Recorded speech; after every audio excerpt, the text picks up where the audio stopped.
1 second ago. Good morning, everybody.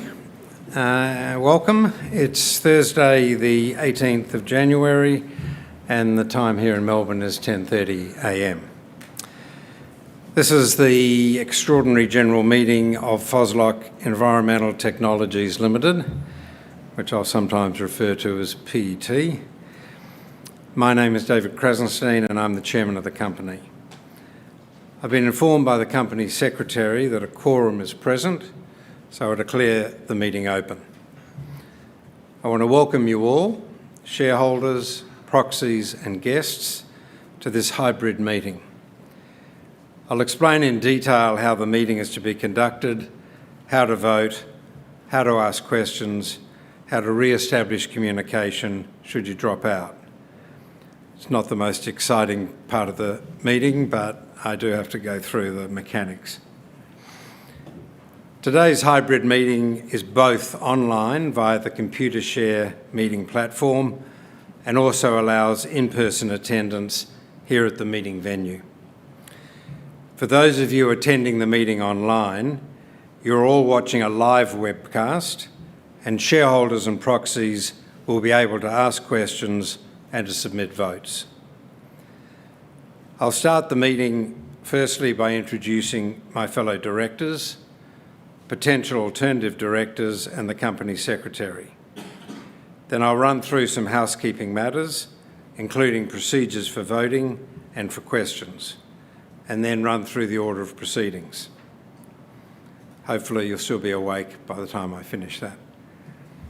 I'll now introduce my fellow directors and the company secretary. To my left are Lachie McKinnon, our Managing Director and CEO. Next to him is Brenda Shanahan, Non-Executive Director, and Bob Prosser, Non-Executive Director and Chair of our Audit and Risk Committee. And at the end is our CFO and Company Secretary, Matt Parker. We're also joined today by Frederick Bart. Fred, I'm not sure if Sean and Graham are attending in person or not. Okay. Sean, Peter van Bohemen and Graham Newing, who are also standing for election, are not in the room, but Fred is. And he represents the potential alternative directors. These individuals will respond to shareholder questions should the need arise. Let's go through the items of business. There are 10 items on the agenda today which require a shareholder vote. The 10 business items are 1 and 2, approval of the disposal of the main undertaking, and 2, approval of delisting. There's then items 3, 4 and 5, which are the election of Fred Bart as director, election of Sean Peter van Bohemen as director, and election of Graham Newing as director. And then there are 4 resolutions, removal of Lachlan John Foster McKinnon as director, removal of David Milton Krasenstein as director, removal of Robert Edward Prosser as director, removal of Brenda Mary Shanahan as director, and removal of any director appointed after the date of the requisition notice, which there haven't been any. Shareholders in attendance at the meeting today can vote on each item either online or hand in their completed blue, yellow and light pink voting cards to Computershare staff when asked to do so. There'll be a pause of proceedings for approximately 15 minutes after putting items 1 and 2, being the approval of disposal of the main undertaking and delisting resolutions, put to the meeting for a vote, whereby Computershare will conduct a poll and tally the votes, then provide a poll report to the meeting. If items 1 and 2 pass, the balance of the resolutions will not be considered at this meeting. If items 1 and 2 fail, then shareholders will be asked to vote on resolutions 3 to 5 inclusive, being the appointment resolutions proposed by the requisitioning shareholders. There will also be a pause of proceedings for approximately 15 minutes after putting resolutions 3, 4 and 5 to the meeting for a vote, whereby Computershare will conduct a poll, tally the votes, and then provide a poll report to the meeting. If items 3, 4 and 5 pass, which is the election of those 3 directors, I confirm that all existing directors on the company's board intend to voluntarily resign from the board with effect from the close of this meeting, and accordingly resolutions 6 to 10 will not be put to the meeting. If items 1 and 2 do not pass, but if any items 3, 4 or 5 do not pass, then resolutions 6 to 10 inclusive will be considered by the meeting. I note that resolutions 3 to 10 are being put to the meeting pursuant to a requisition notice. They are not put to the meeting by the company's board. The board recommends you vote against the requisition resolutions, and each director will be voting shares that they hold or control against these resolutions for the reasons outlined in section 4.3 of the explanatory memorandum and any detailed in my upcoming address. Now, how to vote. I'll now explain the procedure for voting at the meeting. Because of the hybrid format, voting by necessity differs somewhat from in-person meetings. Voting will be conducted by way of a poll on each of the items of business requiring a vote. If you're in the room today, you would have received blue, yellow and light pink polling cards when you registered along with the instructions on how to vote. The blue cards will be collected after items 1 and 2 are voted on. The yellow cards will be collected after items 3, 4 and 5 are voted on, and if required, the light pink voting cards towards the end of the meeting. For those of you who are attending virtually and have not yet voted, you will need to register into the meeting using your SRN or HIN and postcode in order to vote electronically. Of course, if you have already voted by lodging a proxy form, you do not need to vote again, unless you change your mind during the meeting. If you are attending virtually and you're eligible to vote, a polling icon should appear on your screen. Selecting this icon will bring up the list of resolutions and present you with voting options. To cast your vote, simply select one of the options. There's no need to hit a submit or enter button, as the vote is automatically recorded. You do, however, have the ability to change your vote if you wish. Voting is now open and the polling icon will appear on your screen.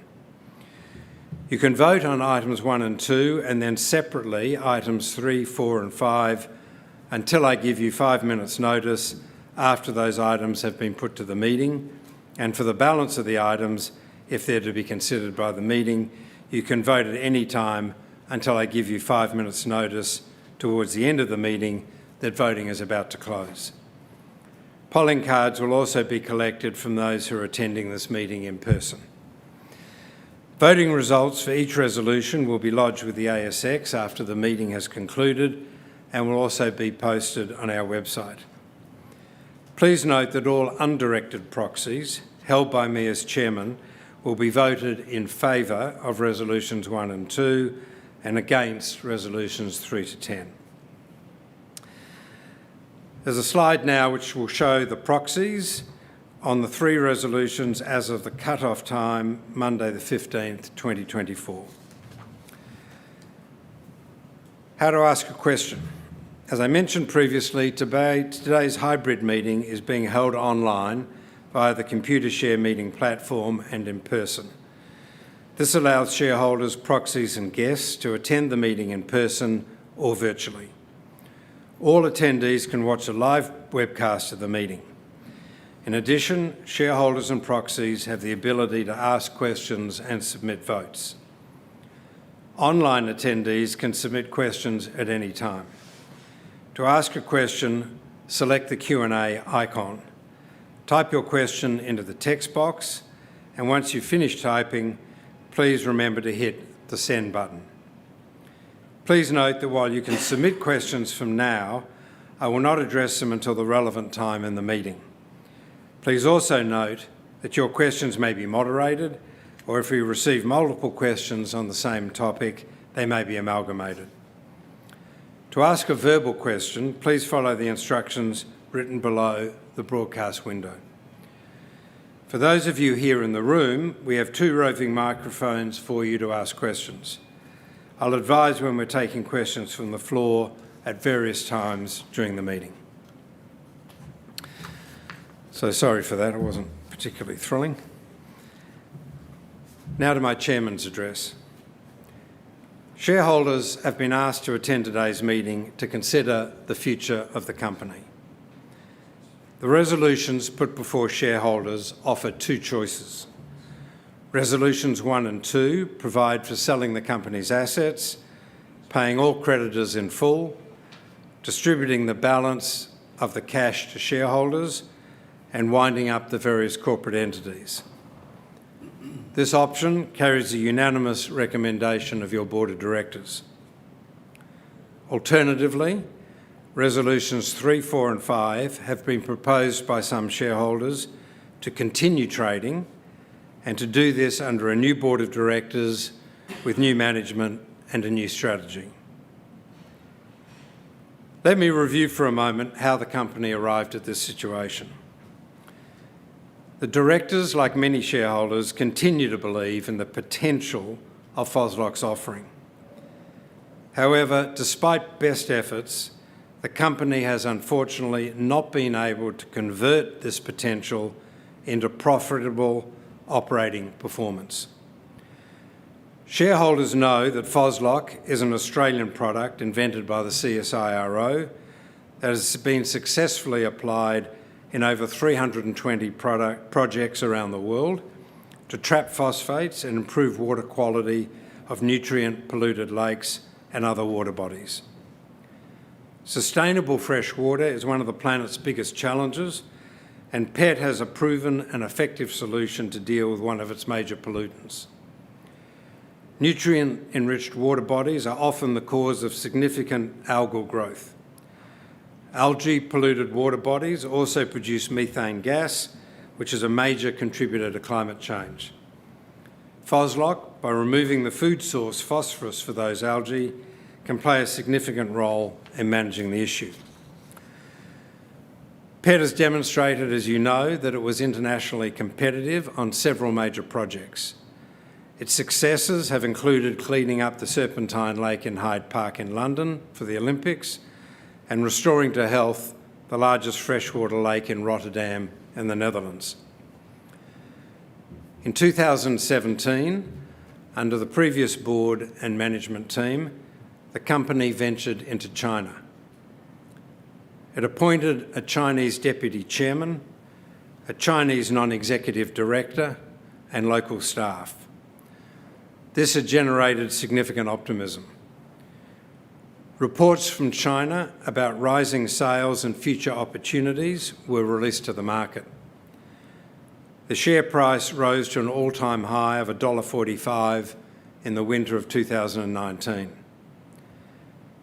At the same time, KPMG, the company's auditors at the time, presented through its Australian and Chinese offices unqualified audit opinions to the year ended December 2019. The China venture ended disastrously.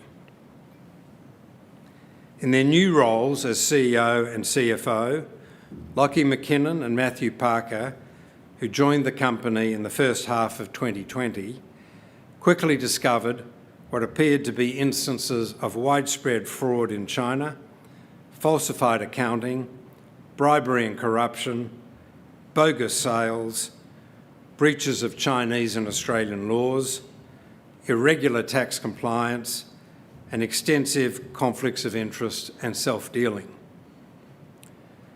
Further, after a deep dive into the company's so-called China sales, it was discovered that a significant majority of sales were not the Foslock product at all. In some instances, non-Foslock products such as bacterias, zeolites, water blankets and aeration machines were sourced by companies separately controlled by the appointed Chinese directors, who then sold them to PET at a significant markup. PET then on-sold those or applied those products to companies such as BHZQ, which the same Chinese directors sat on the board of, or had effective control over.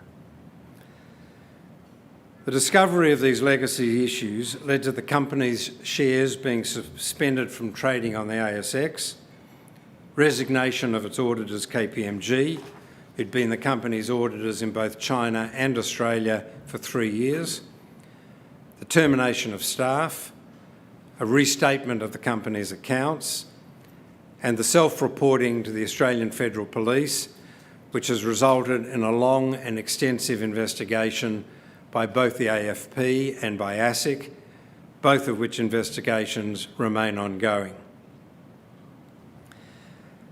After its ill-fated China venture and resulting issues were exposed, the 3 new directors agreed to join the board because we believed that this Australian company deserved to succeed and were committed to addressing the issues and placing appropriate process and governance standards in place.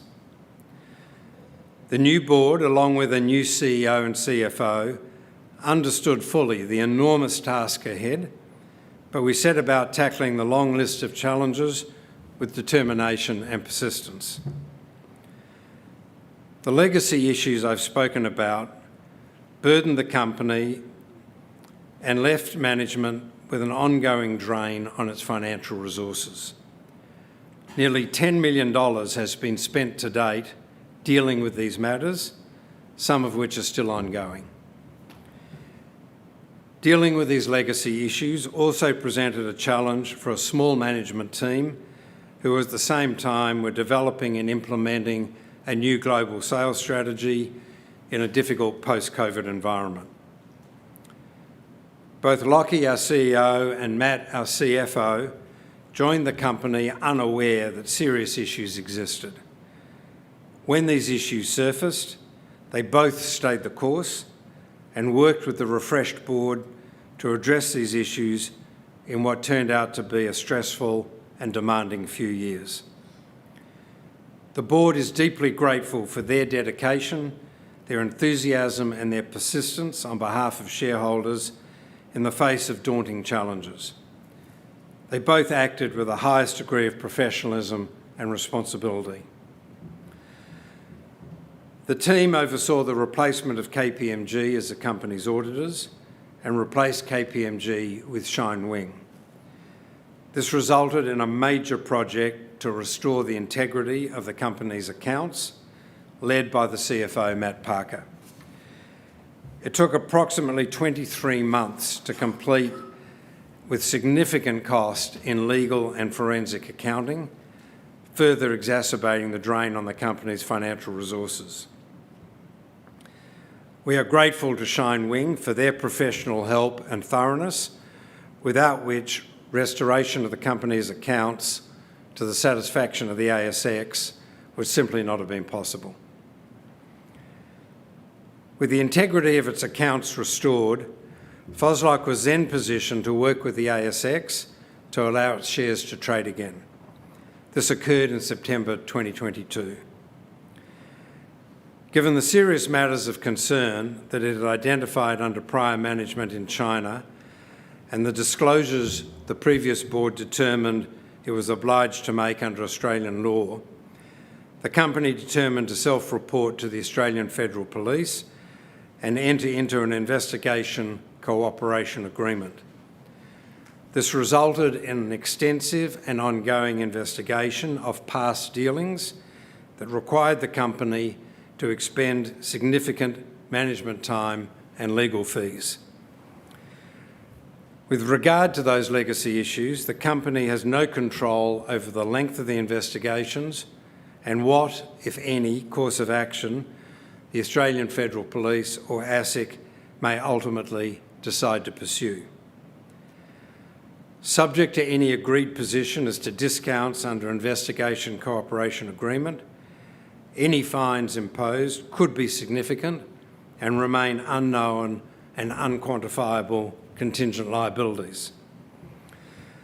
The potential fines relating to each offence are themselves significant, and there is a potential for regulators to commence proceedings for multiple offences and even to seek orders under applicable proceeds of crime legislation.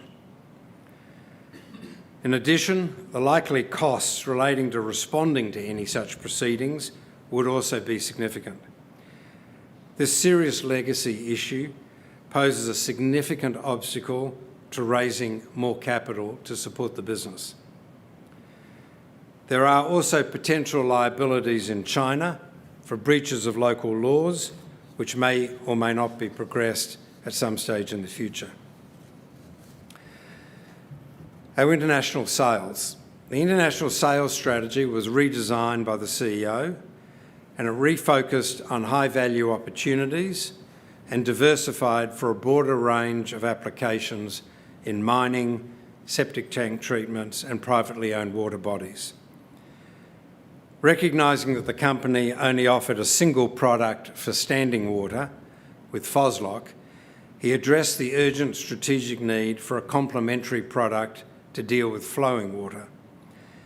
He secured FosFlow successfully in the US to add to the company's product offering and marketed this along with its standing water product.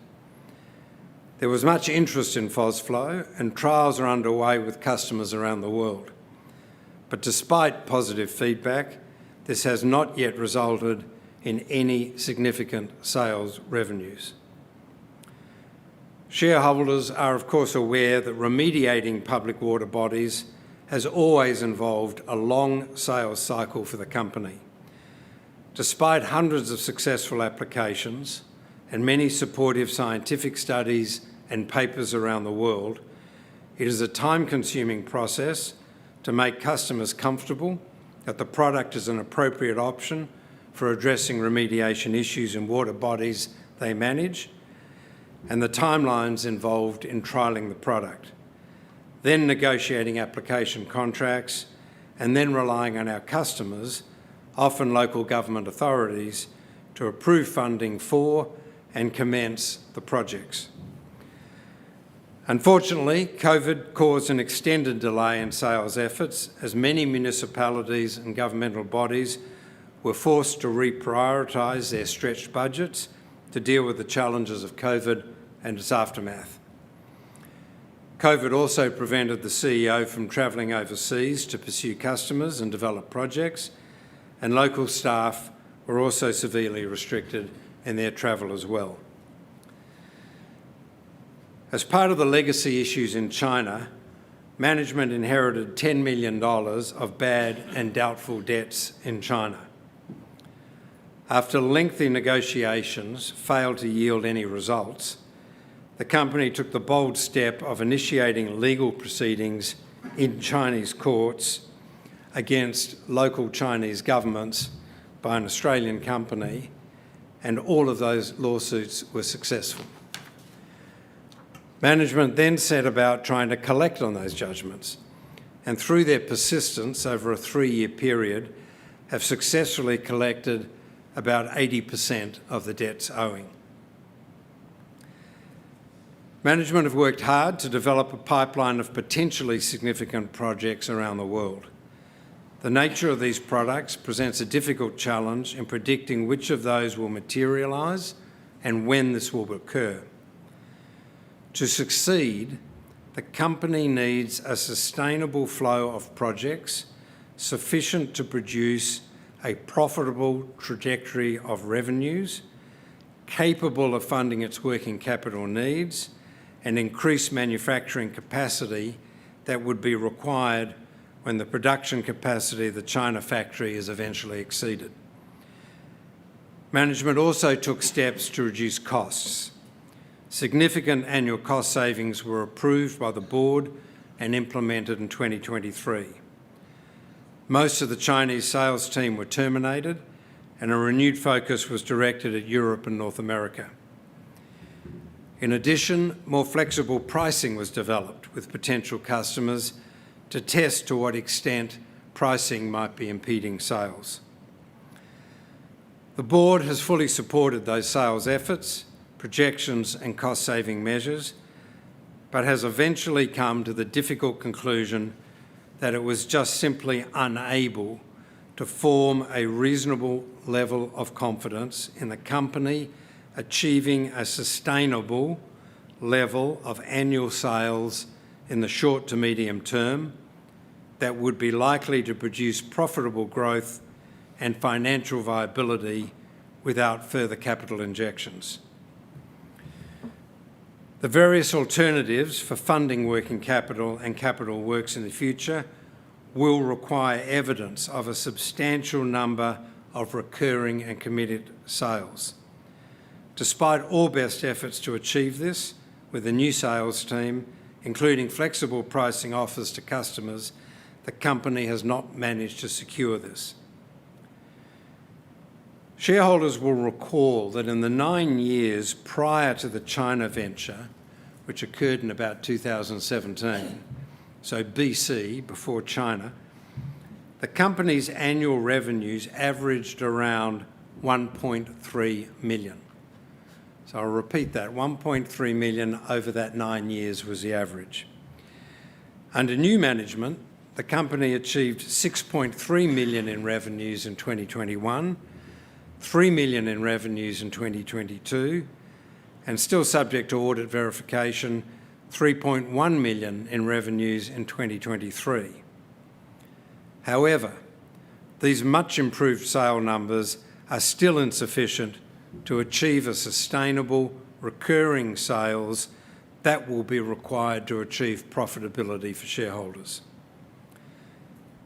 As noted previously, the revenues reported during the China years were primarily related to sales of items other than FOSLOC and were products and services sourced by and sold to related parties. In addition, the FOSLOC sales that were recorded, the vast majority included suspected bribes to win contracts, including Xinguang Lake being a good example. Without a level of reasonable confidence that the company can achieve a sustainable level of significant annual sales, the board does not believe that it can offer shareholders a reasonable value proposition to invest more capital by way of a capital raise. That option has been tested in direct communications with some of our largest shareholders who were not supportive of another call on capital. Many of the potential projects being pursued in the pipeline by our sales team are admittedly exciting, and some are substantial in size. However, there is insufficient evidence that enough of these can be converted into actual sales on an annual basis and that they will commence in the short term, leaving no reasonable basis on which future revenues can be predicted with any level of confidence. The company's financial resources, significantly depleted by dealing with its legacy issues, will not be sufficient to fund the overheads of the business during the time it will take to see if enough of these opportunities ever come to fruition. It's important to note that the company's sale forecasts and cost projections, based on a range of assumptions, were independently reviewed by our auditors prior to our announcement in September last year that the 2023 first half accounts had been prepared on a non-going concern basis. In the autumn of 2023, the board engaged Resolute Advisory to explore all available options for raising capital or otherwise strengthening the company's balance sheet. It became clear that the company's serious, unquantifiable legacy issues presented a serious obstacle to any fundraising options. The board had to make a hard decision as to whether shareholders' funds were better spent trading on in the hope that prospective opportunities would materialise in time and volume sufficient to achieve a viable company, or whether the interests of shareholders were better served by having those funds returned to shareholders. I can assure you this decision was not taken lightly. Your board came to its decision after much careful analysis and discussion, after considering independent external advice, and after testing the market. After exploring various options for a sale of assets, mergers or joint ventures, the best realistic option was to agree a sale to CPRO Corporation in the USA on terms agreed in a sales agreement. That sales agreement was made subject to shareholder approval, which is before you today in Resolutions 1 and 2 and carry the unanimous recommendation of your board. If shareholders approve that sale, the company expects that upon completion, consolidated cash reserves will be between 16.6 million and 16.8 million.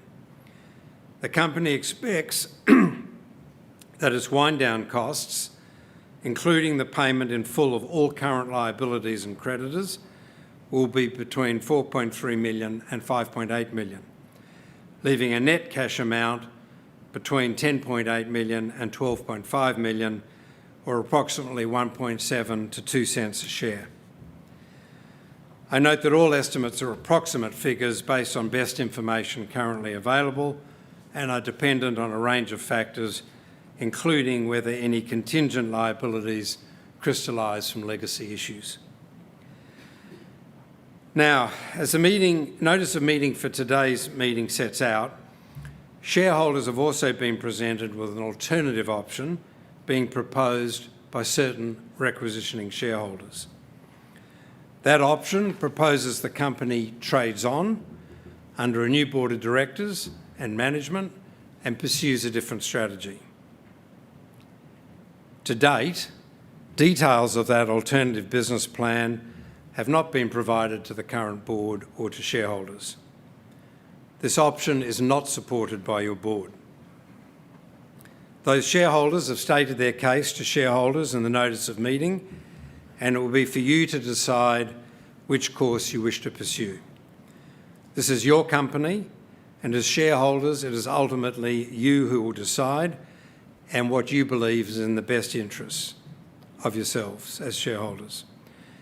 Your votes cast today will determine the future of the company.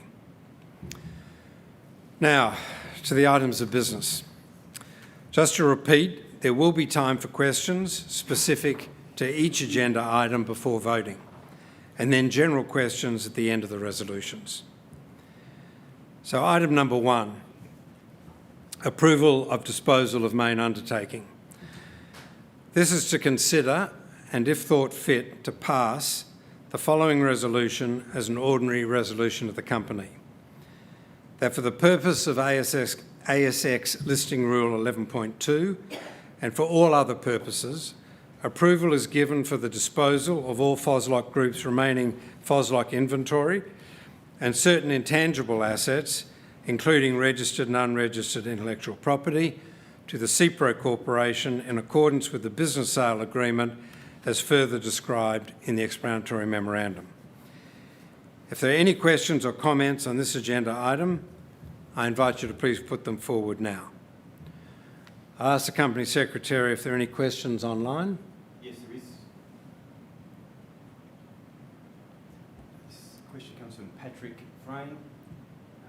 Previously, the management indicated that the final capital return is likely to be between...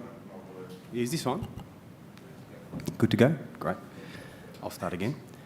Previously, the management indicated that the final capital return is likely to be between 1.7 and 2 cents per share.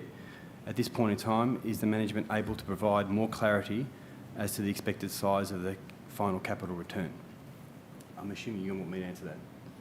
Nothing's changed, so obviously from the assumptions we've put in... Matt, could you speak a bit louder, please? From the assumptions we've put into the notice of meeting, I believe nothing has changed or been inconsistent that I would report now that would change my opinion at the moment. Any other questions online? Yes. A question from Deborah McEwen. Do the wind-down costs include payments to staff and the existing board?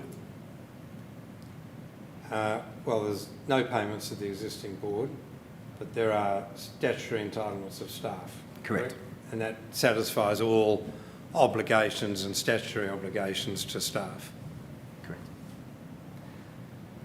And one more question has just come in, David. Just give me 1 second. Question from Patrick Frayne again. would the company be viable as a going concern if the senior management were paid less? I guess that's a question for... that might be a question for Fred. Depends how much less, maybe. I think the simple answer to that is no. The fundamental economics of the business model are impacted by a number of significant factors. Labour costs are one of them, and the marginal cost savings, even if that were possible, given that senior management have employment contracts that can't be breached, would not be a material difference in the decision the board made about the viability of the company. That's it for online? That's it for online. Do we have any questions from the floor? Peter Foster here. What are the terms of the sale to CPRO? You mentioned the sale to CPRO of deposit assets or deposit technology. Matt, do you? Terms of the sale. It's defined in the notice of meeting, but the terms of sales, obviously, they're taking primarily the inventory and the patents. Is that what you meant? Is that did Peter? I answer your question? Yes, question here. Assets. Guys, those people are selling your company. Sorry, could you just speak up? I'm having difficulty Maybe go to the hearing. microphone. I say, shareholders, I'm shareholder as well, holding 2 million shares. You see, now those team are devaluing the company, completely killing the company, and delisting the company. This is their behavior. And they tell a lot about their goodness, their great behavior, like hero.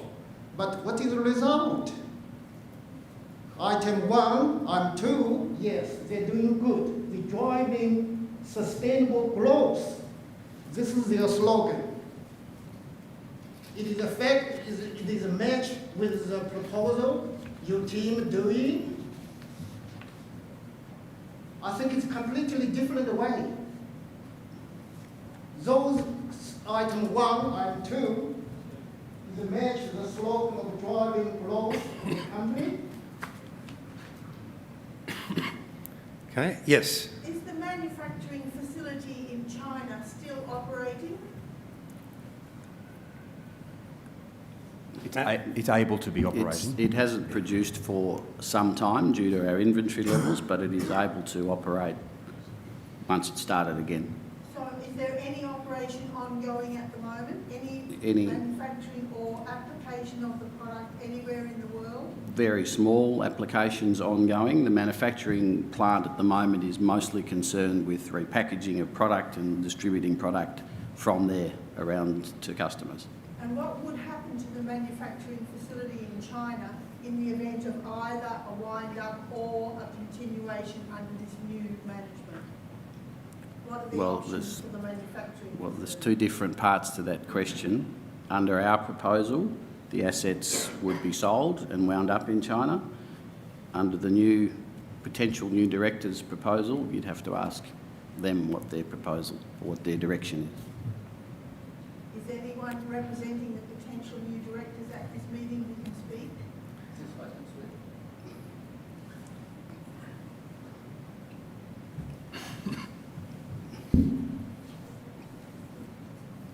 The potential new directors have got certain views, but until they assess all the information that is available to the company, they can't give you any definitive views, other than to say that there's $40-odd million worth of tax losses in the company.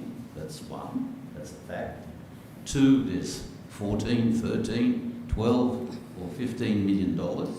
And the question is, one, can the product be sold in places, and why wasn't it? And, you know, it's been a number of years. The company spent a lot of money. I'd like to understand why, after having put the product in over 300, I think you said, David, 300 lakes or places all around the world were unsuccessful in getting revenue. So maybe it's, no disrespect, maybe it's the salespeople, maybe it's the attitude, I don't know. But until we get in to have a look, we don't know. And until we get in to have a look at the legacy issues, yeah, we really can't make a informed decision on what we should do. Same would be, nobody's been to China for 2.5 years, I think, since the current board was there. I'm sure there's rational reasons why they haven't been, but they haven't been. I think somebody needs to assess what the real prospects are in China and whether there is a business there. But all of those things, we're going to have a look at the facts, and then we'll make some decisions. Thank you, Fred. That was Fred Bart, for anybody who was wondering who Fred was. We have a question at the back? I've just got some questions for the current board. Bearing in mind we are asking, or they're asking us to strike off the company and liquidate its assets. From a perspective of, there was a recent article in one of the national press, and my comment or question would be, who gave the press the information? It was clearly proprietary conversations within the board or directors, senior management, AFP, PET's lawyers. So the question I'd ask is a point of integrity. You're asking us to trust you, but clearly there was a leak somewhere in senior management which was certainly detrimental to the company's outside view. So I asked that to the board, and if the leak was there, so has anybody bothered to look or try to decide where it came from? And a supplementary question I'd ask Brenda Sheeran, who was on the chair of the audit committee over 5 years, of which time some of these alleged problems arose. So I suppose there are two questions. However, I could leave them unanswered, but the questions really relate to the integrity of the current board, and I'd suggest that any board, a future board, an alternative board may be a better option than what we're heading down as a liquidation. I can answer the first question for you in terms of where the journo got the information from, because our simple answer is we don't know. There's clearly no advantage to the company to have leaked any of that information. Over the years, a number of people have been involved in looking at these matters directly and indirectly. Your speculation is as good as ours as to where he got his information from. I'm highly confident certainly didn't come from the board, and I'm highly confident, equally as confident, it didn't come from senior management, and I can't think of any incentive why anyone in the company would benefit from doing so. So hopefully that answers your first question. Brenda, do you want to comment on the second? Yes, I do. When I wasn't there for 5 years, but when I was appointed, we had a very small accounting firm doing the accounting for the company, and KPMG were actually the accountants in China, and so we switched to KPMG in Australia so that we'd have continuity across the two countries, and we received a clean bill of health from KPMG in the years that I was the chair. Do we have any other questions from the floor? Excuse me, following on Yep. from that response, would not KPMG have some liability for the integrity of their report or through agreement? I can say, and I think we've addressed this in previous meetings, we've had a look at the responsibility issues for KPMG as the auditors.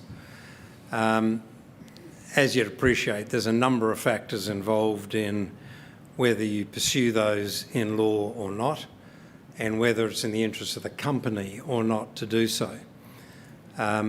We concluded at the time, and I won't go through the legal advice we received, but that the cost of getting into major litigation with one of the top 4 accounting firms would be a severe drain on the company's cash. And given that ASIC and the Australian Federal Police had an active investigation going into a broad range of legacy issues, it was in the best interest of the company to wait and see what the results of that was, what they elected to pursue, and whether those issues could be dealt with on our behalf by those regulatory agencies. Now, both those investigations have taken a long period of time. It's in the nature of them generally.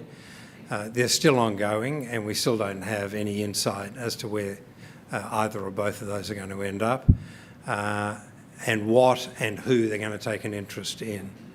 The company's fully cooperated with them, and it's just a wait and see. Yes. In the event that item 1 is approved, what is the value of assets in China at the moment, and can they be gotten out of China? Do you want to answer that, Matt? Value of the assets in China. So the value of the assets in China is primarily, it's Matt, could you speak up, please? yeah, sorry. It is as presented in the accounts of the half. The biggest value is probably what's known as the MVR, which is the filtration system. To answer your question around whether we could get out of China, that probably wouldn't be anything. The cost associated with that would probably be de minimis. So we'd probably look at trying to sell whatever you can in China. And it certainly wouldn't be anything of a significant amount of money. As presented on the accounts, it's actually been written down, but we do have a view that we could probably get some value out of some of the equipment. Just a supplementary to that, is there any condition in the proposed contract with CEPRO that if assets can't be accessed in China, that would affect the value of the contract between the company and CEPRO? No. One more question?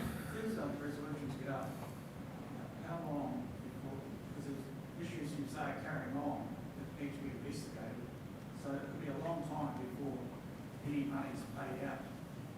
Would that be right? You're saying if the resolutions for the sale are approved? If these resolutions get up, how long before the whole thing is completed?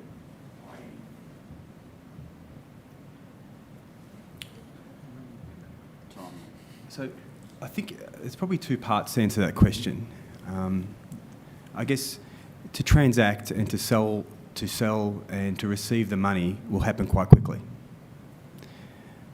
To close the businesses and to return the funds to shareholders will take time. There'll be repatriation of money throughout all the legal entities. There's money obviously sitting in China that needs to be repatriated. That will all take time. And as we said in the accounts, we obviously need to work through some of the contingent liabilities should they come in or not. But should that not happen, Obviously, all those things take time, and then you will get a return in a short to medium term. Yes. Could you tell us what percentage the requisitioning shareholders represent? It's more than 5%, but what sort of percent are we talking? What was presented was, I think, 5.6%. Just over. Yeah. And secondly, you mentioned termination of staff. Who were the staff that were terminated? In China, are you talking about? Well, were they only in China? The terminated staff? What was actually everyone except China. Yeah. So, What was the question? Which staff terminated in relation to the breaches of law or the legal issue? Oh, breach of law. Okay, so that was mainly in China, but typically mostly the Chinese management team, manufacturing and the general manager. Yeah. And finance, actually. finance. Okay, one last question. Yeah. If the sale goes through and in there will be time until the final distribution and liquidation of the company is done, we are exposed, I assume, to contingent liabilities materialising. What about after that, and the company is wound up? Is there any possibility of contingent liabilities crystallising after that point in time? Who will bear the cost if that is the case? Yeah, well, the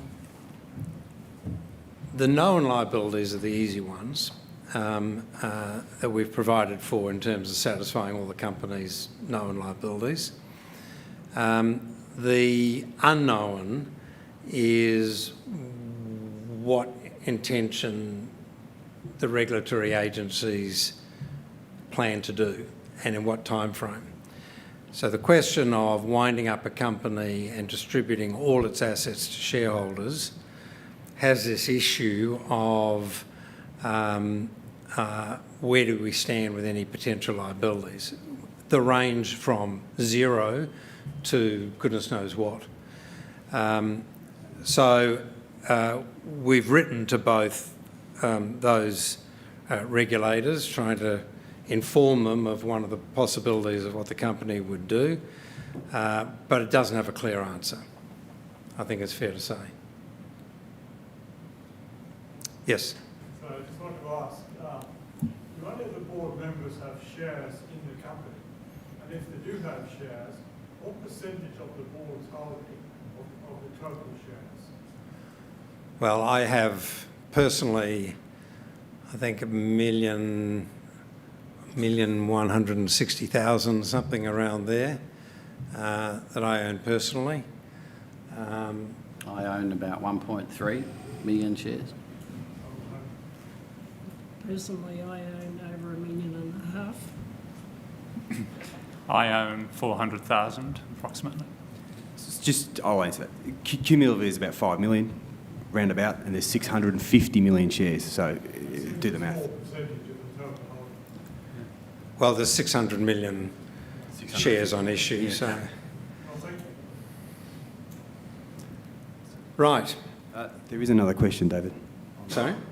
Another question online. Online? Okay. Why does the AFP investigation impact future business valuation but not the immediate sale? I think you probably answered that, but... Sorry? Why does the AFP investigation impact future business valuations but not the immediate sale? Well, the immediate sale is an asset sale to a purchaser who doesn't assume the liabilities of the company. Absent a sale, the company lives with that contingent liability as being unquantifiable because we don't know and we don't know when. And then the company would have to decide what it would do were any action to be taken by those agencies. decisions that simply can't be made now because we don't know if they're going to happen, what the allegations would be, against who they would be, what the fines and penalties could be, and whether it would be possible to, come to some arrangement or not. So they're just unknown and unquantifiable. All right, I'm going to move on to item 2, approval of delisting, which is linked to item 1, which is to consider and, if thought fit, to pass the following resolution as a special resolution of the company. That for the purpose of ASX Listing Rule 17.11 and for all other purposes, approval is given for the removal of the company from the ASX official list. If there's any questions or comments on that agenda item, happy to take them now, but it's just part of the winding up of the company resulting from a sale, were the sale to be approved by shareholders. Any questions, Matt, online? One question. One question online.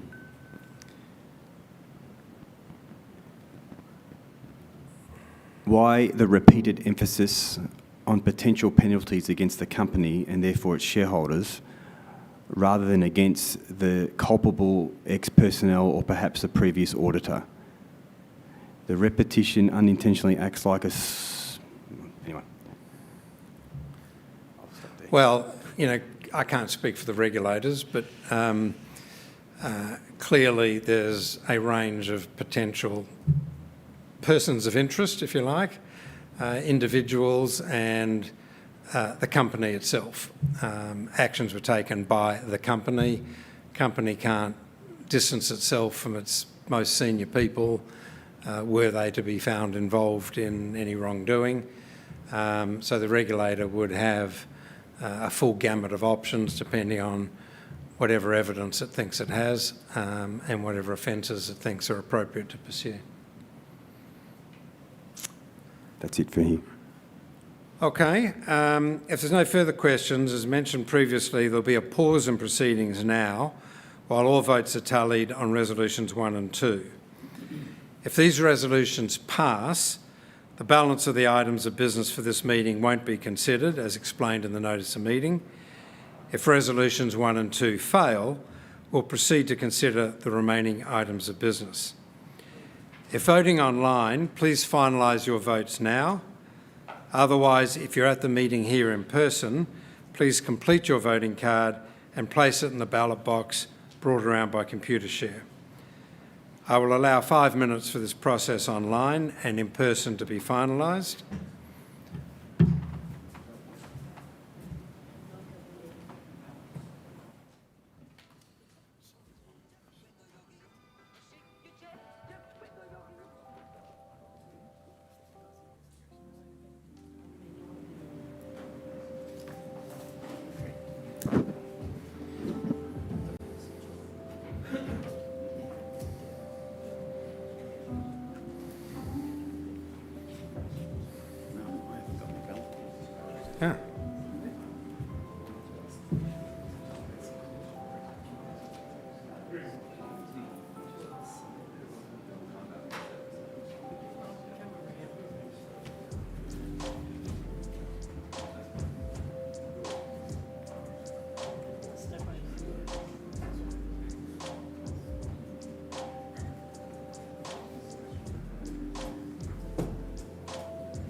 more sandwiches.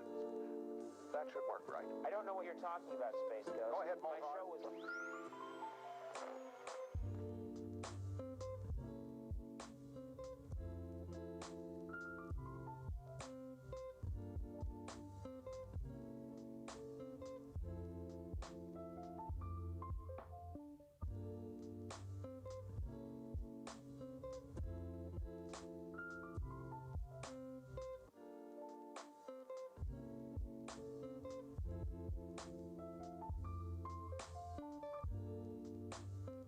Yeah, we poked you with sticks till you fell down. Remember?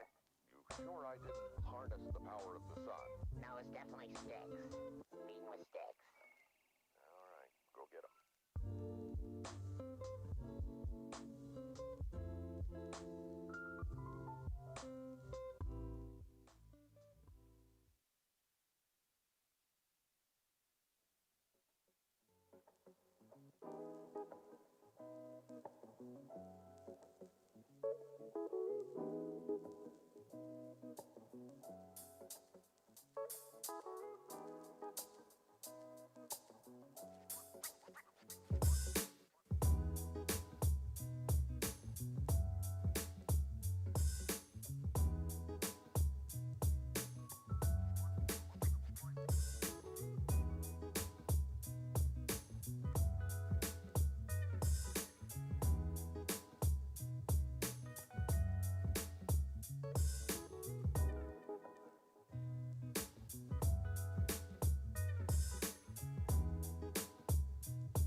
going to close the poll online.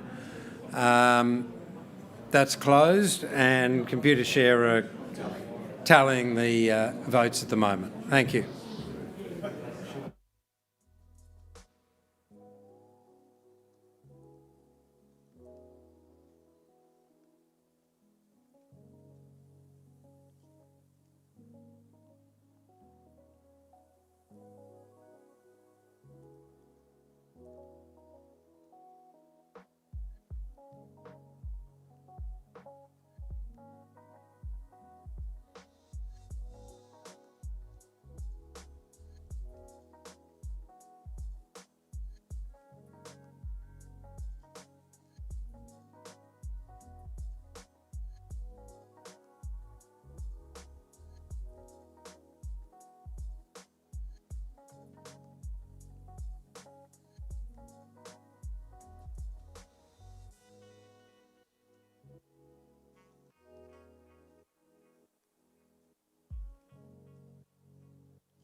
We're going to get the show back on the road. Sorry for that longer delay than we anticipated, but I think our colleagues at Computershare are ready to go. Yes. All right. This is David Squires, our returning officer. David, over to you. Thank you, David. The votes cast by poll on items 1 or 2 are as follows. Resolution 1 was for 50,493,541, which represents 22.3%.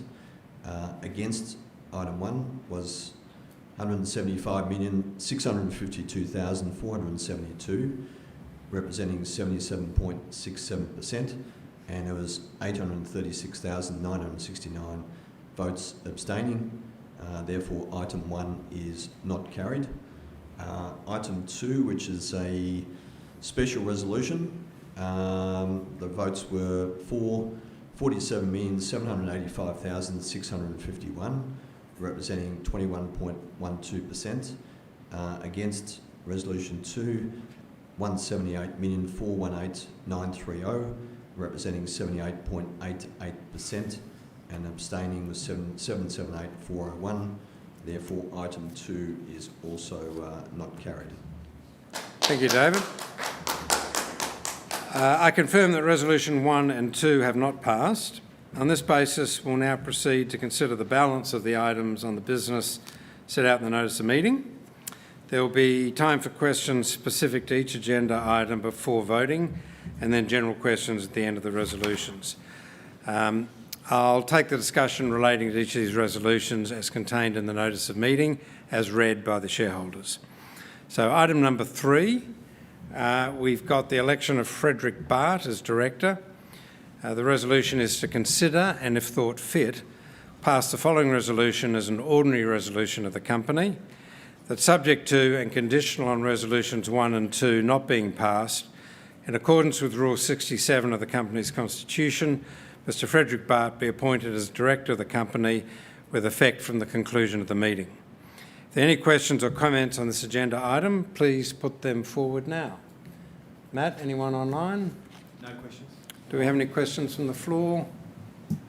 Thank you. Then I'll move to the next agenda item, item 4, election of Sean Peter van Bohemen as director. To consider and, if thought fit, pass the following resolution as an ordinary resolution of the company.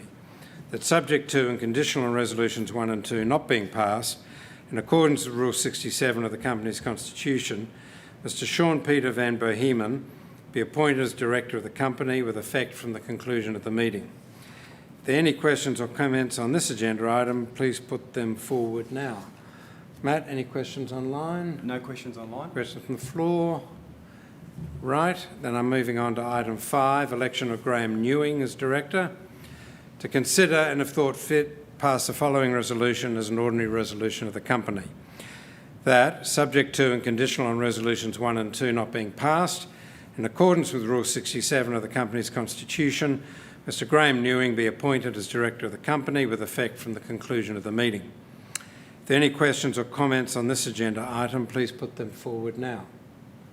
Matt? Just refreshing. No questions online. Questions from the floor? Could I ask, given that resolution 1 and 2 have been knocked back, what would the board propose to do if it stays in place? Well, the board won't stay in place. So what will happen is, If the existing board stays in place. right. I mean, if for instance, you vote against these 3. Well, why don't we see what happens? Because I think that becomes somewhat hypothetical.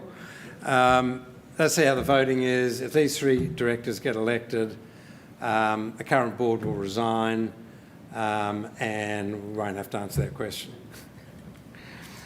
Is there another question, David? Sorry, we have a question in the back.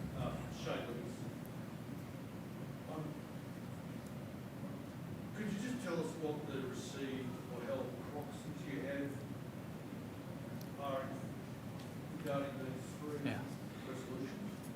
for these current three resolutions? Yeah, the slide up earlier, very quick enough. What do the proxies say? Matt, are you able to put that slide up? Please, That would guys. be an excellent idea, because that was my complaint. I thought it was disgracefully quick. Okay, sorry about that. And also disgracefully small print for somebody like me. That's all right. Me too. I have the same print issue. So here we are. Now, these numbers, Matt, are as of... As of close, so I'll just, you read that out. Voting closed on Monday. Right. So we're saying here that the three proposed directors have 85. I've got 85. Yeah, we should have had separate slides for each of these groups of resolutions. So I think there's little doubt from that, without putting words in the mouth of our friends at Computershare, that is a moot question. Right, if there's no further questions, as mentioned previously, there will be a pause in proceedings while all votes are tallied on resolutions 3, 4 and 5. If these resolutions pass, the balance of items of business for this meeting will not be considered, as directors will proceed to voluntarily resign with effect from the close of the meeting. If voting online, please finalise your votes now.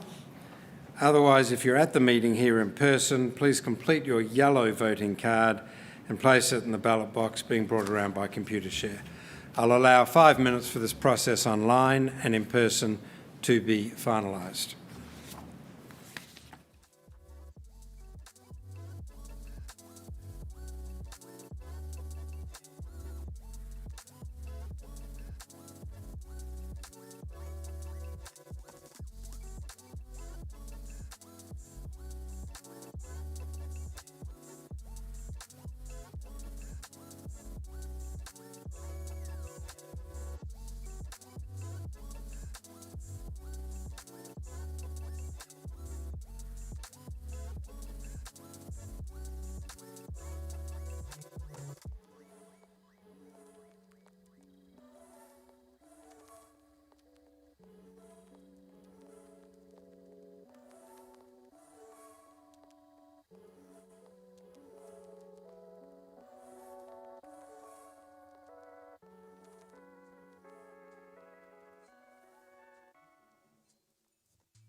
Voting online is now closed, and we'll finish the tallying and we'll be back to you shortly.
Wait a minute.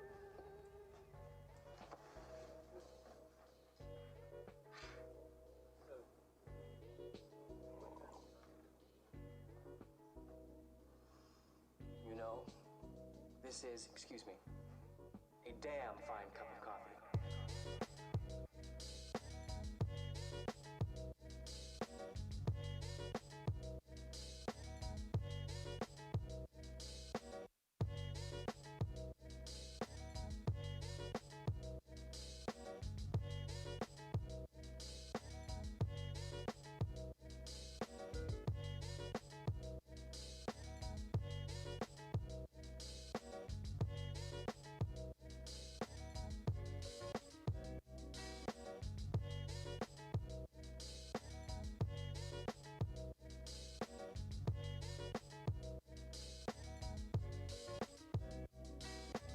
I'm gonna let you in on a little secret. Every day, once a day, give yourself a present. Don't plan it, don't wait for it, just let it happen. Could be a new shirt at the men's store, a cat nap in your office chair, or 2 cups of good, hot, black coffee. Like this. A present. Like Christmas.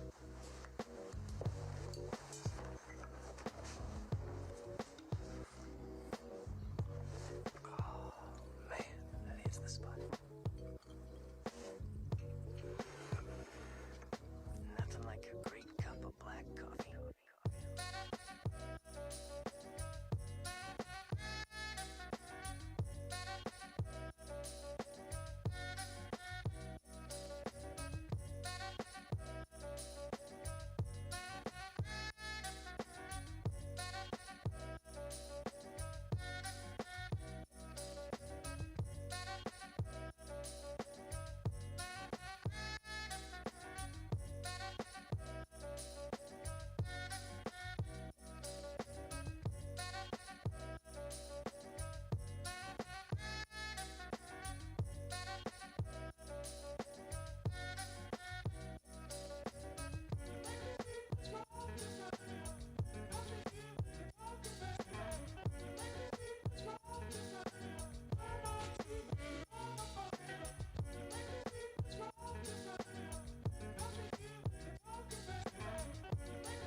All right, ladies and gentlemen, sorry again for dragging this out.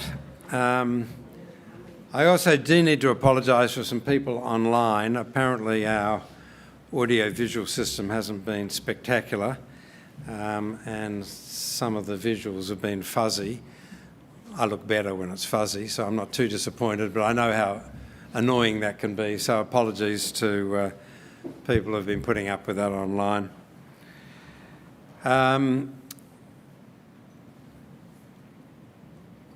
David Squires, our returning officer for the meeting, and he'll now address the meeting and advise the poll procedures. Thank you, Doug. We have the results from the polls on items 3, 4 and 5. Result of the poll for item number 3, resolution is 188,994,640 votes in favour, which is 84.82%. Against 33,816,231, representing 15.18%. Abstentions 1,911,316. So item 3 is carried. Item number 4. For the item is 189,356,059 votes, representing 84.95%, against 33,533,812, representing 15.05%, and abstaining was 1,832,316 votes. Therefore, item number 4 is also carried. Item number 5 for the resolution is 190,077,337, representing 85.22%. Against item 5 was 32,967,046, representing 14.78%, and abstaining was 1,677,804. Therefore, item 5 is also carried. Thank you, David. I confirm then that the resolutions 3, 4 and 5 have passed.